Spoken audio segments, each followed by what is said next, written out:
Okay everyone, welcome back to another video on the channel. Today we're back on GT Sport and we're back with the FIA Nations race at Sardinia in the Group 2 cars. Now this race had a little bit of controversy, but it was a fun race. I really enjoyed this combination in Group 2. Very fast flowing track. I like this version of this track in either the normal layout or the reverse layout. For this race we're racing in reverse. Qualifying went okay, not particularly brilliant. We had to start our lap with dirty tyres where we lost maybe a tenth or so, but we got it back a little bit with a bit of slipstream down the straight and managed a 1:30.4, which was actually a personal best from one practice sessions we did. I think it's normally the way that we tend to do a little bit better when we actually get in the official lobby, obviously, and we're concentrating 100%. But you can see quite a competitive lobby, a lot of very fast drivers. Also starting right at the front of the grid, you might have noticed Benny, a 13-year-old driver on Gran Turismo Sport. Incredible job to be able to compete in top split right at the front at the age of 13. Absolutely insane talent on Gran Turismo Sport, and I think we're all going to see a lot of good things from that very young driver in this game as the seasons commence and we get into the next version of Gran Turismo. It'll be really interesting how he develops his skills on this game. But going through the grid, you can see some people obviously not hooking up the best lap that they could have done.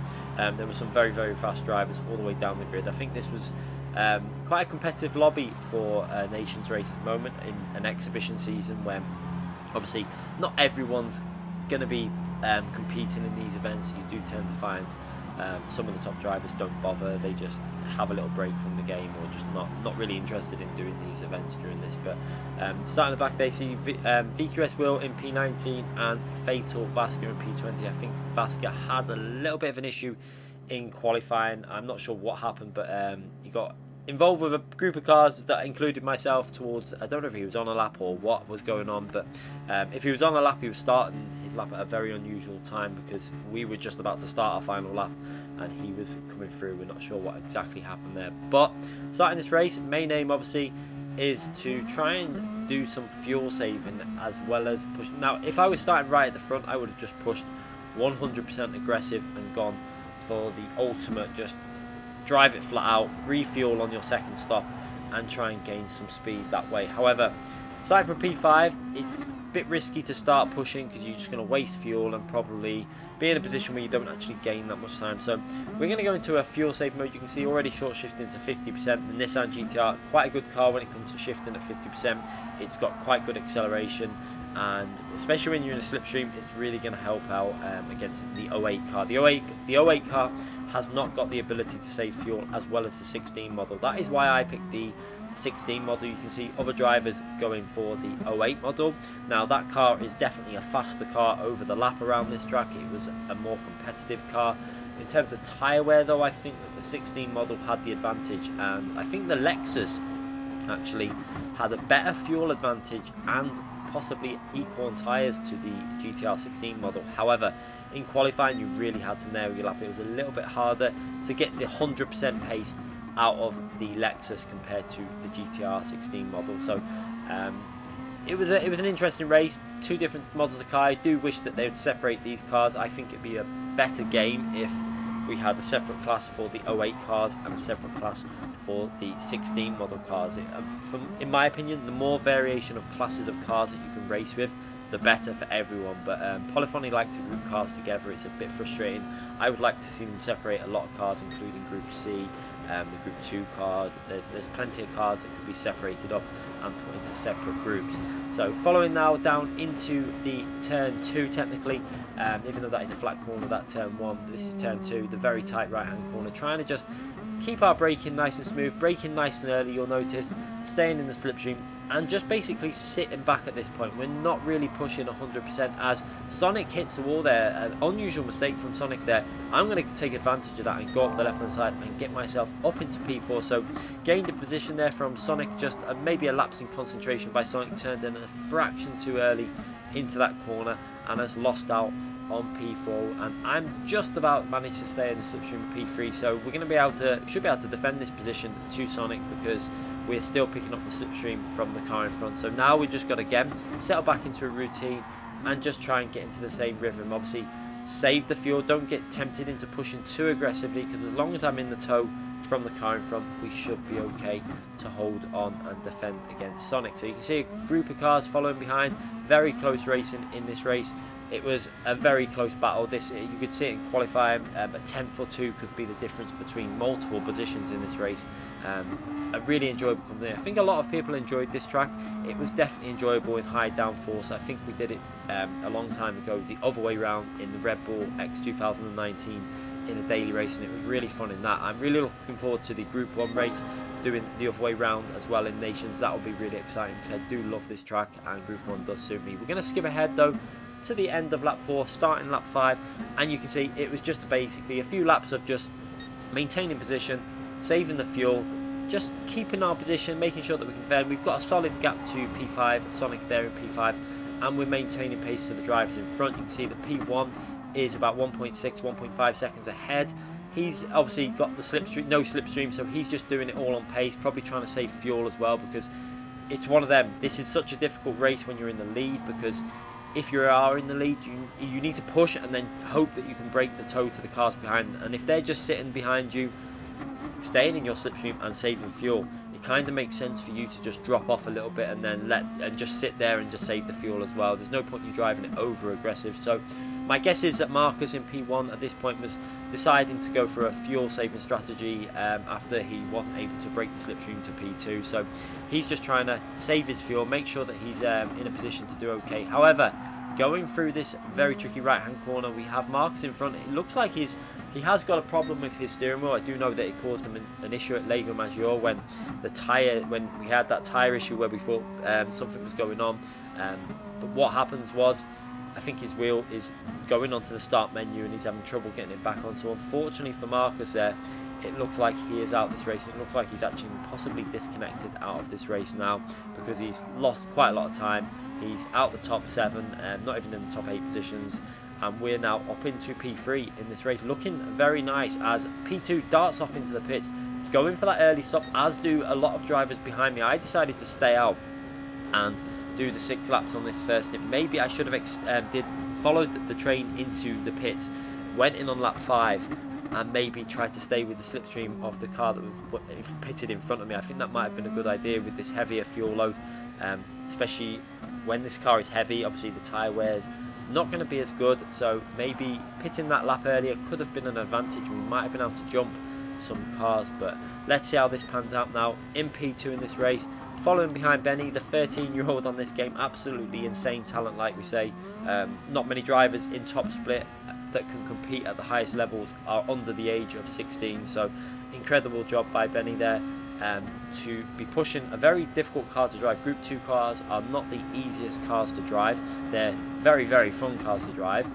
One thing you'll notice at this track as well, the slipstream didn't seem to be causing, and you'll see that people will actually rather be in the slipstream. Very unusual for Group 2. In Group 2 you tend to not want to be in the draft of the car in front, because you get a massive wash off of speed through the corners, because the tyres just won't grip. They'll wash off and you'll just get understeer and you just can't carry any speed. However, this track tends to be a slipstream track, because it's got a lot of flat out corners and then some slow corners that bunches people back up together. So I think it's not necessarily that the slipstream has changed in terms of the dirty air. I think a lot of it is just this track layout kind of promotes being in a slipstream, but it is still an enjoyable track. As we go in the pits for our pit stop, new set of tyres, no fuel, we're going to go straight back out. Fuel is looking good, very similar to Benny, and I think it's slightly more than some of the people that pitted the lap before us. We're going to come out still in P3 here.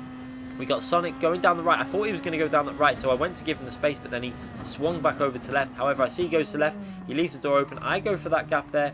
We're going to try and battle this out all the way up the hill. However, Sonic gets a better exit, obviously, on that left-hand side, but it was worth a try to get myself back up into P2 and P3, sorry. And it does show you that I think that if we had followed P1 into the pits, we would have possibly have come out ahead of Benny and been in some nice clean air to follow P1 through. So maybe I should have pitted that lap earlier. It would have been interesting if that would have worked out. Not 100% sure if it would have done, but maybe that's something that we could have done. So maybe the undercut on the first stint is a better idea than doing it anywhere else, because obviously the tyres wear off. You do get a bigger advantage doing it earlier on in the race when the fuel load's heavy and the tyres take that battering, as we now follow Sonic. Trying again now, settle back down into a routine. There's no point pushing over aggressive because we've got fresher tyres than Sonic, and the fuel on my car is going to be better than the fuel on that 08 model. So we're going to do the short shifting that you can see carrying on with that short shifting all the way through these corners here. Not worrying about being over aggressive, just making sure that I stay within that 9/10 second range of Sonic, and then we should be able to do quite good fuel saving. Come to the pit stop, we should have a little bit more fuel than Sonic, and hopefully be able to jump him in the pits. It'll be interesting how that pans out as we see. We're in P4 in this race there, starting lap 8. We're going to skip through to lap 9 now. At the end of lap 9, starting of lap 10, you can see it's been a very static race at this point. This is how it does tend to be during this middle stage. People are obviously working on their strategies, concentrating on fuel consumption and not driving it flat out. The last 4 or 5 laps is normally when things kick off a bit in these races, as we now see Benny and Sonic going side by side. A very difficult place to go side by side. This is going to be very risky. I could see it happening. I decided just to try and hold off a bit and give a bit of space because I didn't like what I was seeing. I thought there was going to be a bit of a disaster here, but they managed to get through there just about without any issue as we go into the heavy braking zone, down into first gear. Now this is giving me the opportunity to see if we can attack maybe and get ourselves into P3. You can see that Benny does look like he's starting to suffer on this middle stint. Maybe he was using the medium tyres on this stint. I'm not 100% sure what strategy he was going for. We obviously started on the racing soft at the front, mediums at the back, which has been patched out. You'll be glad to hear. I'm really happy that it's happened. We will not be able to do that strategy in any future races. It's going to be all down to strategy, so I think it's going to make races a little bit more fun and dynamic, because you're going to have people that are starting on the hards, some people starting on the softer compound, and it should be really interesting. If you don't do the best qualifying, you might be able to make up some places by just doing starting on that hard tyre, doing a couple of laps, jumping onto the soft, getting yourself some clean air, and then getting yourself track position. So I'm glad that this tyre compound hybrid that we were calling it has been fixed, and that you cannot do it anymore. So in the future races that won't be possible. It's going to be really interesting to see how that pans out in future FIA races. If we now go into turn 2, you can see that Benny looks like he wants to get back at Sonic. I'm again just sitting back trying to save fuel. You can see into mixture 2 while they're battling. I thought there's no point getting too much involved with that. It's probably better just to do my short shifting and keep concentrating on my fuel, because all that's going to happen if all three of us battle at this stage is we're all going to lose time. So I thought, why we're losing time anyway behind them, let's just concentrate on that fuel saving and give myself a little bit of an advantage in the pit stop phases. We go very close to Benny there in the braking. You see Benny definitely seems to be suffering with a little bit of tyre wear issues going down onto the acceleration on the throttle out of that very tight right hand corner. We've obviously also got SVDR, very fast driver behind us, that is also probably doing something very similar to what I'm doing, just sitting there saving tyres, saving fuel, not worrying about pushing too much as I go into mixture 2. But Benny makes a mistake, so I go round the outside into mixture 1. We're going to try and brake very late round the outside here, so braking extremely late, managing to hold it round the outside. We keep the car on the track, a little bit of contact off Benny there, nearly drifts me through the corner, but we managed to save that, and we're up into P3 in this race with Sonic just in front of us. So now this will be interesting. Will Sonic pick now? He's obviously on his 6th lap on them tyres. Will he decide to go in the pits? I'm on my 5th lap. I could actually stay out for one more lap, but I felt, is it better just to follow people in the pits? So I see P1 goes in the pits with only 31% fuel. I go into pits with 38% fuel, a lot more than any other drivers. That shows you the advantage of just saving the fuel when we were behind. So I decided to put just a fraction of fuel in. You see, putting about 4 or 5% fuel in. That will give me the ability just to push a little bit. I think we actually put 3% fuel in there, but we still managed to jump Sonic. That is the important thing. So Sonic obviously had to put a bit more fuel than we did in that 08 car. The 08 car not very good on fuel. Defending now into this tight right hand corner, and this is going to be really interesting now for the final stint of this race. A lot of close cars, very close together. You can see that the driver in front of us there obviously deciding to fill up the car with fuel. He's obviously been pushing. That was a strategy that I think I would have liked to have done. He's in P4, I think it is there now. That is what I would have preferred to do if you could break the slipstream, but you had to break the slipstream, and why we were stuck behind in the tow, it was better just to sit and save fuel. I do actually prefer driving flat out. We did a test race before this stream, driving flat out, and I did a very competitive finishing time. However, in this race we've had to change that strategy and go for the fuel saving way, and now we've got no slipstream in front, so this is going to be a little bit more difficult. This is a new challenge, trying to hold off the cars behind. You can see the people in front of us, they've still got a pit, and you can see behind me I've got the 2 cars battling away. This is going to be really interesting now all the way to the end of this Group 2 race. As you see, trying to keep it very smooth through this final sector here, to try and make sure that I keep a little bit of a gap to the drivers behind, because what you don't want is the gap to be under 4 temps, because that's going to be very tricky then going through turn 1 with the way the corner is, a very fast flowing corner. You don't want someone going for a move into that corner. So you can see, managed to get myself a little bit of a cushion there to P2. However, he's going to get that slipstream all the way down the straight. The 08 is slightly faster down the straights, so this is going to be very close going into the braking zone. You see, I'm going to go down the right hand side, defend that line, get the car back into the middle of the track, hold the middle of the track, and a little bit of contact there, but that was all fair. Defensive line, managed to hold off Sonic there, as now Benny decides to have a little look. Can he go for a move on Sonic there? As you see behind us, a group of cars, I think some of them may not have pitted yet, some have pitted yet, but they're in a chasing pack trying to get involved with this battle for the podium now as we go through this very tricky right hand corner there, getting on the power very early, but trying to make sure that you gain the traction. It's so easy to get on the power too early, lose a bit of traction, and you lose speed all the way down this flat out acceleration zone. As you can see, trying to go to the full width of the track, chucking it into the apex of the corner. As we Sonic there, I think he was going to go for a move, but maybe he got me a little bit confused with the line. I was taking the normal racing line. Maybe he thought I was going to go defensive. I just decided to take the normal racing line for there. And again, Sonic's going to have a little look up the inside there, but he's not going to risk that. We brake very late into that corner, making sure that we can then get on the throttle also nice and early onto this final sector. One good thing about the GTI was it did feel a little bit better on the brakes into certain corners and a little bit more stable than the 08 model car. So that might be where you're able to defend slightly better. Then yeah, again you can see getting that nice increase of speed out the final corner. However, you can just see that slipstream working its magic down the straight for Sonic behind me there, just able to gain so much speed down the straights following. You see, I don't really know what to do here now. I'm going to take the normal line, then go over to the right hand side of the track. We're going to defend this all the way, and we're not going to move. We're going to stay to the right hand side. And Sonic, I think he tried to do a fake there. I think he tried to fake that he was going to go to the left and then stay done, and then try and duck underneath on the right hand side. I decided just to stay in the defensive position, which I'm entitled to do on that right hand side, and Sonic ends up getting very close to the wall. Now he's under attack from Benny behind. A little bit of a gap for myself to concentrate in front, keep that fuel under control, and now just try and keep it nice and steady for a few laps, and maybe have a little bit of a break from the very fast charging Sonic there that's right behind us, and trying to make his way up into P2. So at the moment in a very good position in this race, considering we started P5 up to P2. Things are looking very nice as we go through this right hand corner, pushing right up to that barrier on the left hand side, and then accelerating down into this next braking zone. Quite a tricky corner this to get very spot on, because you can brake late there but you miss the apex. It's really important so that you get on the power all the way coming out of this corner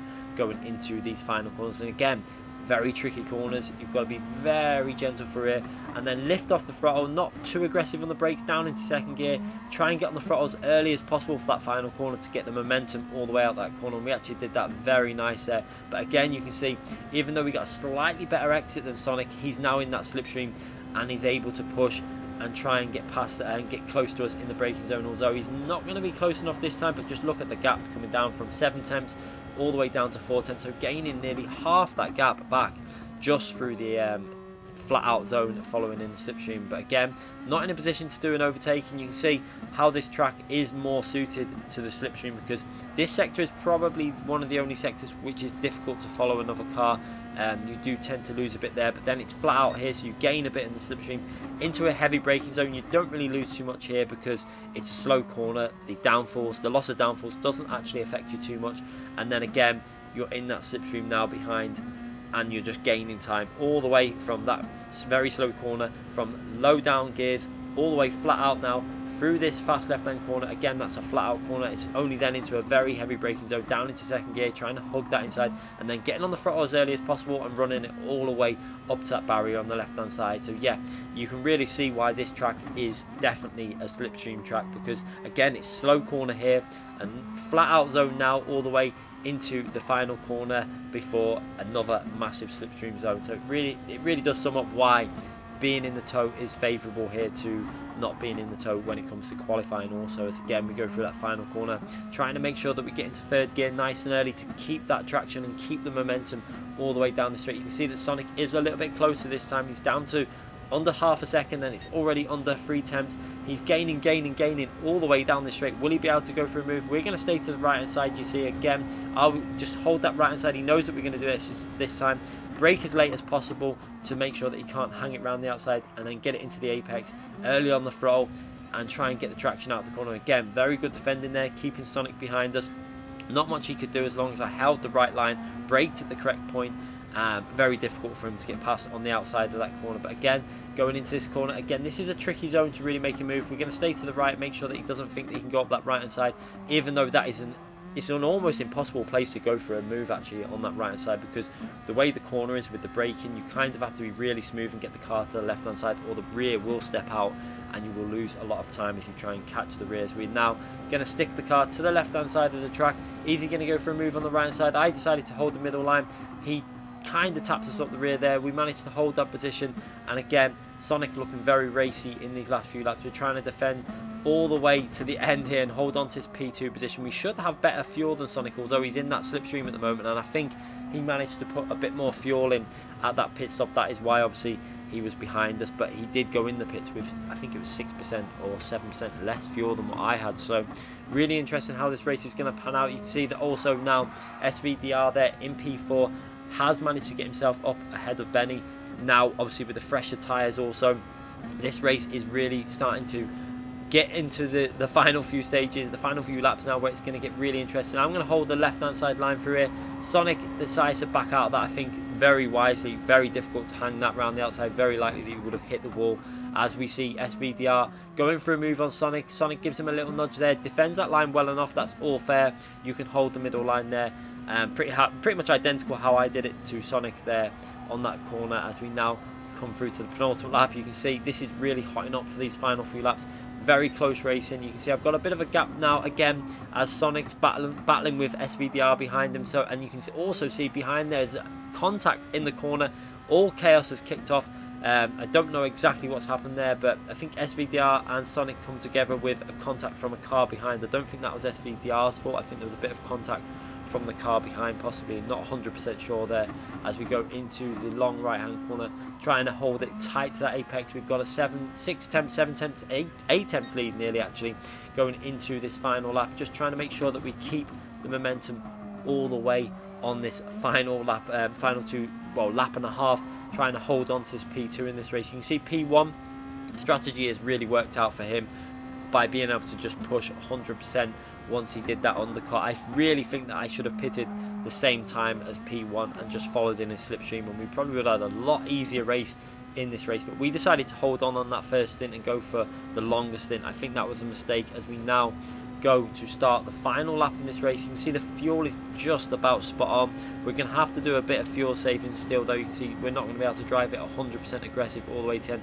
We've got enough of a gap here into the braking zones. SVDR is not going to be able to go for that. He brakes very late there into the braking. I'm trying to make sure that we get a good exit off that corner as we get flashed that from behind. I don't know, we got a little touch into the braking zone there off SVDR, which I think he might have been apologising for that. It was a little nudge in the braking zone, which was not the nicest thing to get, but it was all okay. It was fair enough. It wasn't. It didn't really cause us any issues as we now go into this very tight right-hand corner on the pound, nice and early, and trying to work our way down into the very tricky left and right. The left-hander is flat out, and then it's into that tricky right-hand corner. We're going to stay to the right-hand side, make him go round to the left, and go around the long way of this very tricky right corner. You see we're going to brake early down into second gear, trying to hold a tight line there. He hits the barrier, which then we come in together, a little bit of contact. We're going to have a look at that in more detail at the end of this race, but it was a 50-50 I think there. Both of us trying to hold it. I tried to hold the inside, he tried to go around the outside. He actually hit the barrier before any contact between us, and you're going to see when we show it on the replay, I think it was a racing incident, and also a little bit of Gran Turismo's contact physics not being particularly brilliant, I think, with the hitboxes recently. I did call this out, I think, the other week at Interlagos with the hitboxes being off, but we'll take a look at that in slow motion as we go over the line. I didn't feel I needed to give the position back purely because he hit the barrier before the contact with myself. So we'll have a little look at the replay. A very good finishing time by P1. That's 2 seconds faster than, I think it was 2 seconds faster than my personal best in practice. However, I think I could have hanging on his slipstream if we would have pitted when he did on lap 5, but unfortunately we didn't. Let's have a little look at this in slow motion. So you see, going into this corner, we give SVDR plenty of room on that left hand side, trying to take a tight line into this corner, and then there's a little bit of contact around about there. You can see, even though there's a gap between the cars, Gran Turismo's hitboxes being off as usual, something that I've noticed causes a bit of contact, but we still hold a tight line going through the corner, and then SVDR suddenly starts on the steering about there. I'm not sure if there's something else going on, another bit of desync with hitboxes or something, but he just understeers a bit off there, and now he's going into the barrier. We leave in the space still, there's plenty of room for him down the outside, but he's trying to carry the car around the outside and hits the wall there, and then that's going to cause us to come together about there. You can just see, I think if he would have braked a bit before hitting the barrier, we wouldn't have come together. He might have been able to try and go back past me. However, I don't think there's much I could do there. At the point of contact, I think personally that it was more of a racing incident purely because he'd already hit the barrier. If he wouldn't have carried the speed and not hit the barrier, I think I would have got through that corner. It would have been close whether I would have skimmed the barrier. I'm not 100% sure, but I think it was a 50-50, a bit of Gran Turismo's physics in terms of contact physics. And it was partly my fault as well as SVDR's, but hopefully we can have a clean race next time. Apologies to SVDR for the contact. It wasn't deliberate, obviously, when it did happen after he'd hit the barrier. But like I say, I know a lot of people are going to have a little bit of disagreement with this. Everyone's entitled to their opinion on the incident. My opinion is I think I would hold that line again personally, but that is my opinion. I try and race fair, and I think that I had the right to hold on to that P2 position after watching the replay, but other people have their own opinion. Let me know in the comment section what you thought of that race. I enjoyed that track a lot. I really liked the combination in Group 2. Very fun race to do. High downforce, fast flowing track. Probably one of my favourite fictional tracks that's ever been added on Gran Turismo. I really enjoy this layout. So anyway, I'll see you all soon for another stream, more streams and more videos. Thanks again for watching, everyone.